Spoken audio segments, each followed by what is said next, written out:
Hi friends, ಸಾಯಂಕಾಲ ಊಟಕ್ಕೆ ಬಿಸಿ ಬಿಸಿ ಮುರುಕು ಮಾಡ್ತಾಯಿದ್ದೀನಿ. ಇದು ಚಕ್ಲಿನೂ ನಾವು ಎಲ್ಲ ಆದಮೇಲೆ ಅದನ್ನು ಪೀಸ್ ಮಾಡ್ತೀವಲ್ಲ, ಅದು ಹಿಂಗಾಗುತ್ತೆ. ಎಕ್ಸಿಟ್ ಫ್ಯಾನ್ ಹಾಕೊಂಡಿದ್ದೀನಿ, ಅದಕ್ಕೆ ಶಬ್ದ.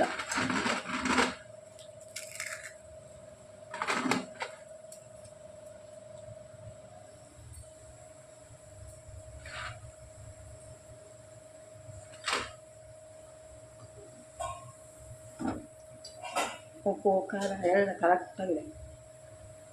ನಾನೇ ಸ್ವಲ್ಪ ಎಣ್ಣೆ ಹಾಕ್ಕೊಂಡ್ಬೋದು, ಕರ್ದಿರೋ ಎಣ್ಣೆ ಮತ್ತೆ ಯೂಸ್ ಮಾಡಬಾರ್ದು ಅಂತ ಸ್ವಲ್ಪ ಎಣ್ಣೆ ಹಾಕೋತೀನಿ.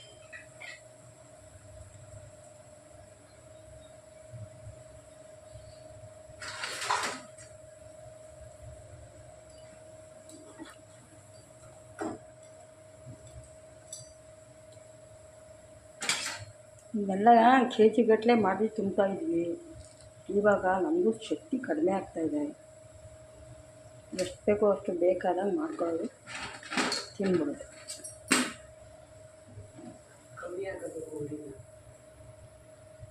ಕ್ರಿಸ್ಪಿಯಾಗಿ ಬೇಯಬೇಕಲ್ಲ,